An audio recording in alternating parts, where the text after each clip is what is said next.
Hello, Mr. Woolner here. Thank you for joining me. Today, I'm going to help you answer one of life's big questions, and something I'm sure has been nagging at your mind for longer than you can probably remember. And that question is Bruce Banner responsible for the destruction wrought by the Incredible Hulk? So imagine you're a judge presiding over a criminal trial. Recently, an awesome force has rampaged through the downtown area, damaging cars, power lines, and the buildings of several city blocks. The defendant in this trial is Bruce Banner, who has been charged with numerous counts of destruction of property. When asked to enter a plea, Bruce Banner's lawyers offer the following defence. Your Honour, the person who perpetrated these acts was a large, greenish hulk of a person, but my client, as you can see, is a smallish, light-skinned man. In short, my client is clearly not the same person as the individual who perpetrated these acts. Now, when the lawyer says that the Hulk and Bruce Banner are not the same person, he's not using the term in the colloquial sense, so we might say, Mr. Dickey is just not the same person when he doesn't get his morning coffee. No, the lawyer is making a stronger claim that the Hulk and Bruce Banner are literally not the same individual. Yes, we acknowledge that Bruce Banner was somehow changed into the person of the Hulk and somehow re-emerged as himself once again. But the fact remains that when the acts in question were perpetrated, it was the person of the Hulk and not the person of Banner who was perpetrating them. So, if the prosecuting attorney wants to put someone on trial, let him capture the Hulk and talk to him. As the judge, you must now rule on whether Bruce Banner should stand trial. And this means you must rule on whether Banner and the Hulk are indeed the same person. What criteria will you use to reach your decision? The search for such criteria has a long history in philosophical circles. Typically, philosophers frame the issue in terms of the continuity of personal identity over time. Put another way, the question is, what makes you the same person today that you were yesterday? Or when you were 10 years ago, or you will be 10 years from now. If you could answer that question, then you'd have criteria for determining whether the person before you on trial is the same person who weeks earlier went on a rampage. In our day-to-day lives, we generally never question whether Bob, Sue, or anyone else we know is literally the same person today that he or she was yesterday. This is because we tend to equate personal identity with bodily identity. That is, we see a physical figure that resembles closely the physical figure we saw and talked with yesterday, and we assume the two physical figures are the same person. If I asked which member of a crowd was Mr. Howe, I'd point him out. If we were to use bodily identification as a way of identifying the person of Bruce Banner, then Bruce Banner would not be the same person as the Hulk. After all, the Hulk's body is much larger than Bruce Banner's body. The physical constitution of the Hulk clearly differs from the physical constitution of Bruce Banner. On the assumption that bodily identity is the same as personal identity, this would mean that the Hulk is not the same person as Bruce Banner. But is bodily identity the correct criterion for determining personal identity? On closer analysis, the answer would seem to be no. It's true that the atoms of Bruce Banner's body can't be the same ones that comprise the Hulk's body. Yet we should remember that the atoms of all people's bodies change over time. In the course of a year or two, all the cells in each of our bodies will die and be replaced with new ones. Over the course of a mere week, half our red blood cells will regenerate. Yet we retain our personal identity through this process. And so, just because Bruce Banner's body at the time of the trial is very different from the Hulk's body during the earlier rampage through the city, doesn't automatically follow that Bruce is not the same person as the Hulk. However, suppose I were to die tomorrow after having agreed to become an organ donor. Suppose further that the parts of mine needed by doctors for medical transplants all go to the same person, whom we'll call Anton Growler. Conceivably, given continued medical advancements, over 50% of my body might be used as replacement for Anton's internal organs, his limbs, and so forth.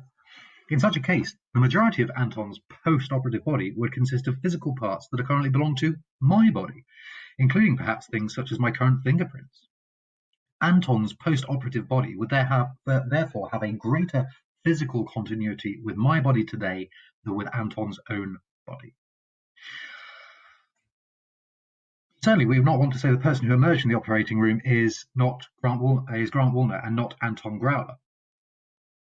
Sorry. Whatever it is that provides continuity of personal identity over time. It is not the continuity of physical cells or atoms. Aware of some of the problems with trying to reduce personal identity to the physical realm, philosophers have often explored whether the mental realm might be a more promising place to locate personal identity. Following the 17th century philosopher John Locke, much of his exploration has involved the role of memory. Locke defined a person as a thinking, intelligent being that has reasons and reflection, and consider itself as itself, the same thinking thing in different times and places. Continuity of personhood over time is secured because you are able to reflect on the fact that at earlier times you were aware through introspection that you were a thinking being. Mystique, one of Magneto's cronies, is able to shapeshift and will assume many different bodily appearances, and yet she continues to consider herself, in a mentally self-reflective way, the same being both before and after the shifting, and we share that belief. Applying Locke's criteria, should we then view Bruce Banner as the same person as the Hulk? The answer here may depend on how we conceive of the Hulk character. In the early Marvel comic books, the Hulk kept the same mental states and self-awareness as Bruce Banner, something we see later in Avengers Endgame with the Professor Hulk character. It was as though Banner, or at least his mind, was trapped in the body of the Hulk. On this conception of the Hulk, Bruce Banner's transformation into the monstrous creature in no way violates Locke's criteria for continuous single personhood. On the other hand, in the recent Marvel movie iterations, the mental capacities of the Hulk are much more blurry. We actually see him quarrel with Banner. We often see the Hulk looking with evident confusion at people and his surroundings, seemingly trying to make full sense of his environment. There seems to be no sense or suggestion that such depictions of the Hulk, that his mental states include the memories of Bruce. So, on these later conceptions of the Hulk, Locke's criteria for continuous personhood seem not to be met. As the judge in the Bruce Banner trial, you must look elsewhere for adequate criteria. The categories of cause and effect are important in science and philosophy. It could be suggested that personal identity doesn't consist in simple physical or mental continuity, but rather is to be understood in terms of a causal account ranging across both physical and mental characteristics. If the big green Hulk body and raging Hulk consciousness both arise causally from the body and mind of Bruce Banner in certain ways, then perhaps that is sufficient to constitute personal identity through such radical change. We live in a world of natural cause and effects. Human beings generally grow from babies through childhood and into old age by means of certain causal mechanisms involving food, drink, exercise, experience, accident, disease, and many other things. Perhaps the Hulk is the same person as Bruce Banner precisely because the Hulk state of body and mind develops periodically from the normal Banner state of body and mind by means of certain causal mechanisms involving a complex interplay of radiation, danger, and anger. The problem with such a causal account is that, like the previous theories of personal identity, it allows for strange and counterintuitive consequences. Suppose that, through a complex form of causal interactions, perhaps involving the device of a mad scientist who attempts to clone Bruce Banner, the body of Bruce was split into two huge rampaging bodies, each with its own consciousness. These new monstrous creatures would both be causally derived from Bruce, and yet if they are indeed two separate creatures capable of wreaking havoc in different parts of a city at the same time, it seems obvious that they couldn't be the same person. That is, Bruce Banner. At this point, it can begin to look as if no account of personal identity could do the job we need it to without having absurd consequences we know to be false. Faced with problems associated with attempts to locate personal identity in either the physical or the mental realm, some philosophers have questioned whether there exists such a thing as personal identity. Contemporary philosopher Derek Parfit notes that we sometimes ask questions about whether an evolving nation or a recently repaired machine is the same nation or machine as in previous times. And Parfit observes, no one thinks that in these cases the questions, is it the same nation or is it the same machine, must have answers. Parfit's point is it is a mistake to assume there must be a correct answer to questions involving something or someone's identity. If you take the hard drive out of your computer and have it replaced with a new one and then transfer all the files, is it the same computer? To illustrate this point, Parfit calls to attention a number of sci-fi-like scenarios that are not too different from the cloning example we mentioned in the previous section. In one of Parfit's scenarios, he has us imagine a case where my brain is divided and each half is housed in a new body. This sounds far-fetched, but indeed one can in fact bifurcate the brain and remove 50% of the matter, and someone can still be a walking, talking, conscious individual.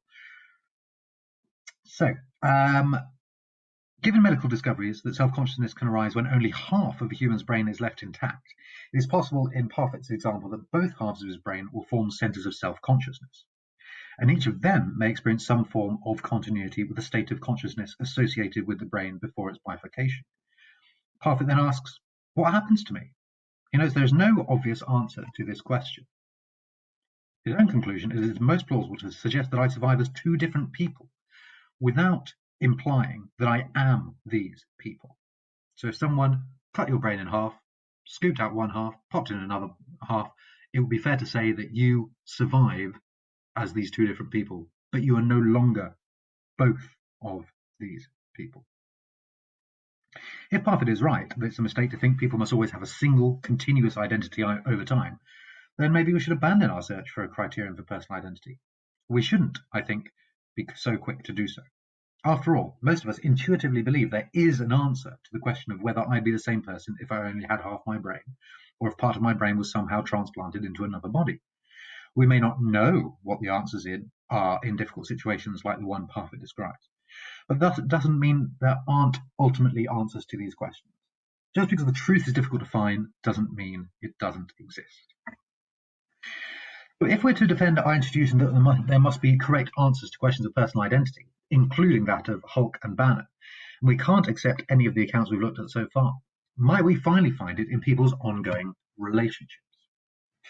Starting with the premise that personhood arises through relationships with other people, the suggestion here is that a person has a continuous identity in virtue of maintaining continuous relationships with other people.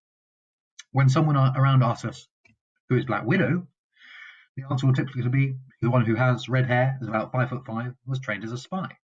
These are all, in a sense, private attributes, and yet we tend to assume that a compilation of these kinds of private attributes is what makes you, you. I'm 6'2", got a ginger beard, wear glasses, bit geeky. In ancient and medieval times, however, your identity as a person was thought of not so much as your private attributes, but rather more as a matter of the connected set of relationships you had with others. Indeed, it was the nature of your relationships to others that determined who you were. Indeed, your name would be derived from your relationships with others. Consider the English surnames of Cooper, Smith, someone who works as a blacksmith, Cooper, someone who makes a barrel, Fletcher, someone who makes arrows. Those surnames came from your job, or indeed those nations where the patronymic is used, such as Icelandic Magnusdóttir. Your surname is daughter of Magnus. Your identity comes from other people. Think for a moment then about the attributes that get to the heart of who you are as an enduring person. A person might be loving, generous, faithful, forgiving, or in general self-giving. Or a person might be resentful, stingy, faithless, disloyal, vindictive, and in general self-serving. None of these attributes can be acquired in a vacuum. A person gets these traits in the first place by relating to others in certain specific ways, say in a marriage or a friendship. Perhaps, in a very deep way, individual personal identity is itself constituted and continued through time in virtue of one or more continuing relationships. Unfortunately, any relational theory of personal identity is not without criticisms. First, what happens if people fail to relate to you as the same person over time? Does this mean you don't have the same identity over time? You could change your phone number, move across the country, sever all your previous relationships with friends, neighbours and co-workers. Would that be the end of you as an individual person and the origin of a literally new one? Second, what about a person who grows up on a desert island with no other inhabitants to whom she might relate? Does this mean she doesn't have any personal identity at all? Third, what if people relate to you through the lens of their own bias and emotional immaturity? Can others impose on you an identity of a person that you in no way choose or endorse? How many of you feel that some members of staff have a false image of who you are and treat you unfairly based on this misconception? However, there is one possible philosophical reply to all three objections. It involves positing or recognizing the existence of a God who consistently relates to every person at all times and whose interpersonal knowledge of each person is in no way distorted. Thus, it can be held that there is a God who creates us all as persons and guarantees that our personal identities will endure through time, and in addition, that they will finally reflect our true commitments to others, even if during our earthly lives others temporarily distort our identities as persons. What should we conclude? As the judge presiding over Bruce Banner's trial, should you rule that Bruce Banner and the Hulk are the same person? I think you should, on the grounds that Bruce and Hulk have overall the same continuous set of relationships with the people around them. The relationships the Hulk seeks to have with other people are essentially to be a continuation of those relationships Bruce Banner has already established with, however incomplete and altered his behaviour might be in his transformed state. Indeed, we often find that Bruce will form an intention to relate to these people in a certain way, and the Hulk's action will reflect that ongoing intention. For instance, in the Avengers Age of Ultron, the other members of the team relate to Hulk as though he is the same person as Bruce Banner, especially during the lullaby designed to bring Bruce Banner back from his state of rage. Hey, big guy. Sun's getting real low.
Still, you cannot excuse Bruce on the grounds that he is not the same person as the Hulk.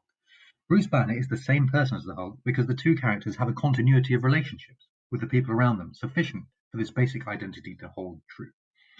And so, before I return to my classroom, or these days my office upstairs, my secret lair, my fortress of solitude, my bat cave, let me leave you with a thought from the late, great Stan Lee, former chairman emeritus of Marvel Comics and creator of so many of the favourites we've spoken about today, who famously makes a cameo appearance in each new Marvel film release, or at least did until his death, although there still have been one or two even beyond his death. He said, "The hero is someone who is concerned about other people's well-being and will go out of his or her way to help them, even if there is no chance of reward. That person who helps others simply because it should or must be done, and because it is the right thing to do, is indeed, without a doubt, a real superhero. So, go out and be heroes yourselves." Thank you very much. If you want to know more about these, why not try reading the books from which I got some of these ideas, which are Superheroes and Philosophy and Supervillains and Philosophy. I've got copies myself and I'd be more than happy to share them with you. So I'll leave you with the immortal words of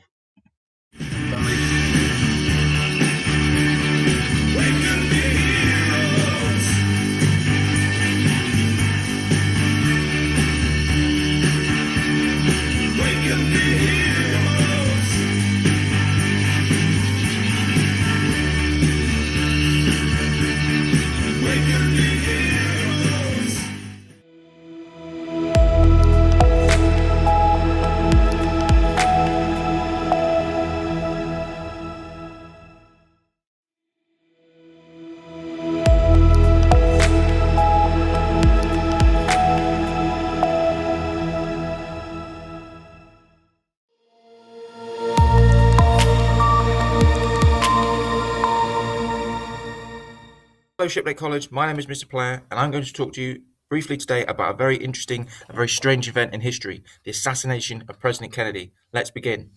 The scene, Dallas, Texas, Friday, 22nd November 1963. A sunny day. The crowd's out to see the first family. The long presidential motorcade moves through the streets, flanked by police motorcycles and extra security.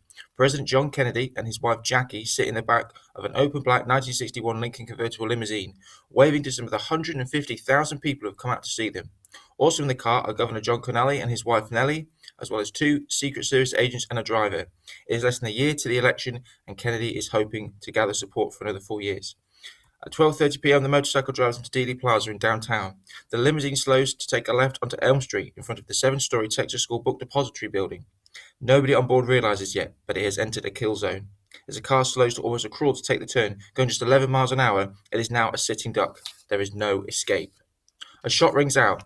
Some will later claim they mistook it for firecrackers or a car engine, but both Kennedy and Connally are World War II veterans. They know the sound of a high-powered rifle. More shots. Now panic, chaos. Governor Connally, who had been turned to face the president, is hit in the upper back. "My God," he shouts, "they're going to kill us all." The president clutches at his throat. Soon, blood, bone, and brain are sprayed across the back seat. Jackie Kennedy, in her striking pink suit, begins climbing out of the back of the vehicle, possibly to reach for a piece of her husband's blasted skull. As the echo of the shot still hangs in the air, the car speeds up, racing towards Parkland Memorial Hospital. Jackie sinks back into her seat and cradles her dying husband in her arms, saying over and over, "Jack, Jack, can you hear me? I love you, Jack. Can you hear me?" He would not be the only person to die by the end of the day. Let's just circle back quickly a second. Who was President Kennedy? So John Fitzgerald Kennedy was born in 1917, the son of a famous Boston Irish millionaire. And so when he was elected president in 1960, he was the youngest president ever at just 43 years old. He had been wounded and decorated for bravery fighting the Second World War on the Pacific Front and suffered his entire life from chronic pain related to his wounds. He was elected as a youthful, inspiring, positive force. He was very photogenic, very handsome, young, with a young and handsome family, including his beautiful and fashionable wife, Jackie Kennedy, who was arguably more famous and popular than him. They had 3 young children. Kennedy was known for making brilliant, inspiring speeches and for challenging the United States to be its best self, including when it came to achieving global peace and to equality for all races. He was the first president in 100 years to really champion civil rights legislation to end the appalling racial discrimination and segregation in the south of the country, meeting with Martin Luther King, for example. Also, he ordered NASA to start working on a space program that would put the first man on the moon, an incredible target that was achieved by Apollo 11 after his death in July 1969. He represented the spirit of change and optimism of the 1960s. His soaring rhetoric made him an inspiration to people, particularly young people, around the country and around the world. By 1963, he was possibly at the height of his popularity. Then his car turned into Dealey Plaza. The official story went that he was murdered by a single lone shooter, Lee Harvey Oswald, a 24-year-old dropout wanderer, former U.S. Marine and sharpshooter. Oswald so tough ambushed Kennedy, shooting him 3 times with a bolt-action M91 Caraco rifle from the 6th story of the Texas School Book Depository building, where he had been working for a short time. Oswald then escaped from the building, leaving the rifle behind. Later that day, after police had put out a description of him, Oswald was confronted by a policeman, Officer J.D. Tibbett. Oswald shot him 4 times, killing him, and fled. Later that day, Oswald was followed by police into a movie theater where he was arrested. Now things really start to get crazy. Oswald was then held by the police for 2 days, at which time he received no legal representation and denied killing the president or a police officer. Then, on Sunday, November 24th, at 11:21 a.m., as he was being transferred from the Dallas police station to a more secure prison, live on television, a man in a fedora hat rushed towards Oswald and his guards with a pistol. He shouted Oswald's name. Then a dull gunshot sounded. Oswald cried out and collapsed to the ground. The shooter was a local nightclub owner called Jack Ruby. Oswald died approximately 2 hours later in Parkland Memorial Hospital, where Kennedy himself had died just 2 days earlier. He too was now silent. This is the official story of the Kennedy assassination, the so-called lone shooter theory, that Oswald killed Kennedy, that Oswald acted alone, that Oswald was mentally imbalanced and carried out the murder for no real reason. But is this the full story? From the beginning, there have always been questions. For example, why did Jack Ruby kill Oswald? He claimed he did to spare Mrs. Kennedy the trauma of a trial. Ruby had a history of some mental instability himself, and the decision might have been impulsive. For example, he left his dog in the car. But he did have ties to the mob. Is it possible he was silencing Oswald for someone? Oswald's own iterant past is confusing and raises questions. After a troubled childhood, he dropped out of high school to join the United States Marines, and afterwards he went to live in the Soviet Union, the Russian Communist Empire, where he lived for a bit before returning to the USA. He had married a Russian woman. Was he a spy? It wasn't so easy to get to Russia in those days, let alone to get back again, as Oswald so easily seemed to. Had the government organized it? To this day, documents about the assassination are kept classified, particularly focusing on Oswald's movements and whereabouts in the weeks leading up to the attack, which could have included contact with Cuba and Mexico. Who was that? Why was that? Why are the files still classified 50 years later? Who really was Oswald? And there are other questions too. Could Oswald, considered a good but not spectacular marksman in the military, have really shot with such speed and accuracy? Also, officially, he only fired 3 shots. He only had time for 3 with his bolt-action rifle, and only 3 cartridges were found. Yet to explain all the wounds of Kennedy and Connolly, it seems you'd need more than 3 shots. The second shot, the so-called magic bullet, would have to do an extraordinary amount of twisting and bending in the air to account for all the wounds, as seen in this diagram. Could one bullet do all of that? So you can see how the bullet comes in, and it has to bend and spin and go up, down, to account for all the wounds they had. Could one bullet have done all that damage? But if it couldn't, and it seems unlikely, then you need a 4th bullet, if not more. But Oswald only fired 3 shots, so what does that mean? Another shooter. Additionally, Kennedy had plenty of enemies. There were plenty of powerful forces at work against him that could have pulled off the murder and covered it up. There are plenty of theories about that. For example, the United States military. Kennedy had been clashing with the United States military for a while. Many army generals considered him too young and weak. They thought he was selling out to the communists in Russia and China, who America was an intense rivalry at this time, called the Cold War. Kennedy had lost faith in his generals after a failed invasion of Cuba called the Bay of Pigs against the communists. At this point also, and there's a whole lot more we could say here, America was starting to get more involved in what we now call the Vietnam War. At this point, Kennedy had sent 16,000 American soldiers to fight in Vietnam against the communists there. And he said, and this is the $1 million question, that Kennedy was planning to pull them out rather than send in more, certainly after he was re-elected. Many in the army didn't like this. They thought Kennedy was caving again. So, did they have him replaced? Also, this decision not to escalate the war in Vietnam wasn't like what we call the industrial military complex. Basically, the weapons manufacturers, enormously powerful businesses, would most escape from an American war in Vietnam, as it would mean billions of dollars worth of weapons, fighter planes, rifles, tanks, etc. would be needed. If Kennedy stopped the war, it meant no business, as well as giving in to the communists. So, was it worth killing Kennedy? After his death, Kennedy was replaced by Vice President Lyndon Johnson from Texas, who immediately ramped up the American presence in Vietnam. By 1968, 4 years later, there were 500,000 American soldiers in Vietnam, and billions of dollars had been spent on bombs dropped and weapons used. Was Kennedy killed so this could happen? It is a particularly heartbreaking thought because Vietnam became a complete nightmare for the United States, splitting the country apart, leading to thousands of American deaths, not to mention total devastation in Vietnam itself and millions of lives lost there. Could this all have been avoided? Did the military have Kennedy killed so they could have their war? Was Oswald, ex-military, recruited for the task? Some believe that the CIA and the military had the motive and the capacity to not only murder the president, but keep it silent. Bobby Kennedy, the president's powerful younger brother, and also his most important advisor, reportedly phoned the CIA director on the day of the murder and asked, "Did the CIA kill my brother?" Although you have to ask, after 50 years, wouldn't it have come out by now? But there are other ideas. Could the Soviet Union have done it? Kennedy had humiliated Nikita Khrushchev, leader of the Soviet Union, during the Cuban Missile Crisis the previous year. The USSR and the USA were in a serious struggle by then. At the same time, the assassin Oswald had lived in communist Russia. He had married a Russian woman, and he might have been trying to get back there. Did the Russians know? Was the KGB involved? Another communist country was Cuba. America and Kennedy had already invaded Cuba once. Would they do it again? It is believed, with Kennedy's knowledge, the CIA had orders to assassinate the Cuban communist leader Fidel Castro, guy on the left in the picture next to Khrushchev, with poison and exploding cigars and other ideas. Did Castro assassinate Kennedy instead? And there were also many Cubans who had fled America to escape Castro and the communists when they took over in 1958, who now felt Kennedy had abandoned them and their homeland. They were angry at Kennedy. Did they strike back? Did they make him pay? Kennedy had also made an enemy of organized crime, also called the mob or the mafia, who would not be on carrying out assassinations. Kennedy's brother Robert, who I mentioned earlier, who was also his attorney general, which is like the top lawyer in the country, and who was himself also assassinated by a lone shooter when he was running for president in 1968, had worked hard to attack organized crime, breaking the power of the powerful mob bosses. This, even though it was rumored that Sam Bianca and others had in fact helped Kennedy get elected in the first place in 1960. Did the mob strike back? Kennedy had mixed with mobsters and even had an affair with a gang boss's wife.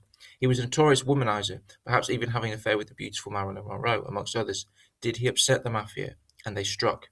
In addition, Jack Ruby, the man who silenced Oswald, had ties to the mob. Did they pay him to do it?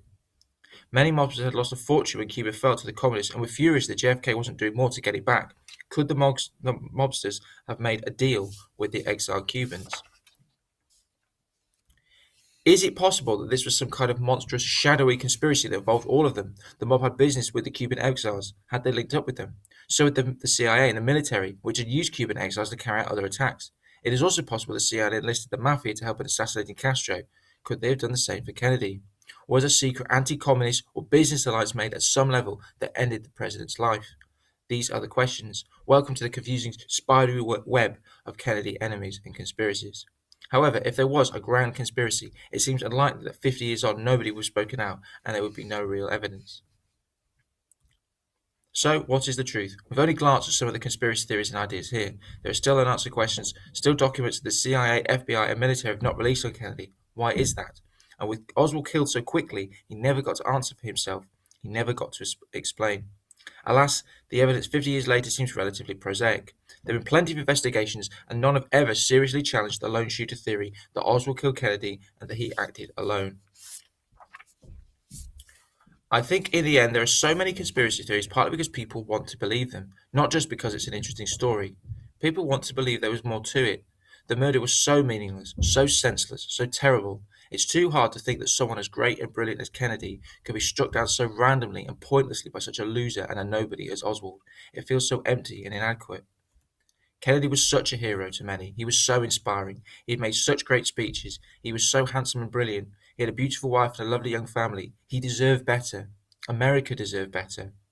It's such an unsatisfactory end to the story. It's better and easier in a way to believe that he was caught up in a grand, diabolical conspiracy involving powerful, nefarious forces all at work to strike out the line. Maybe America needed this alternative narrative to help it heal. Kennedy was so great, he deserved an epic ending. Not this. It was so unfair. It was so heartbreaking. But history doesn't care about fair. It doesn't care about how things should be. History takes random twists of fate. It strikes out in unusual, callous, even cruel directions without reason, and it doesn't have to explain itself to anyone. As much as we may want to believe that Kennedy was someone, as much as we may want to believe that someone as great as John F. Kennedy couldn't be struck down like that in just a single senseless moment, that the dream couldn't be extinguished so easily in a miserable few seconds of thunder and blood, in the end, of course, it could. It did. People needed more, but history couldn't give them the ending they wanted. It never can. So, we've obviously gone through this topic very quickly. There's lots to talk about and it can get confusing. If you're interested to learn more, there are loads of documentaries and resources on the internet and so many books on Kennedy and his assassination. I recommend a historian called Robert Dallek, who wrote a great biography on Kennedy, and also a book called Brothers by David Talbot, which focuses on the assassination and Jack and Bobby Kennedy. But they're just two of maybe hundreds of books. There's also a film called JFK by Oliver Stone, which focuses heavily on the conspiracy theories based on the real-life investigations of lawyer Jim Garrison. It's a very interesting film, although it is well known that it's bad history and a lot of it is made up. So, maybe worth a watch. So, if you want to learn more, there's plenty out there. In the meantime, I hope you found this interesting. That's all. Thank you for listening.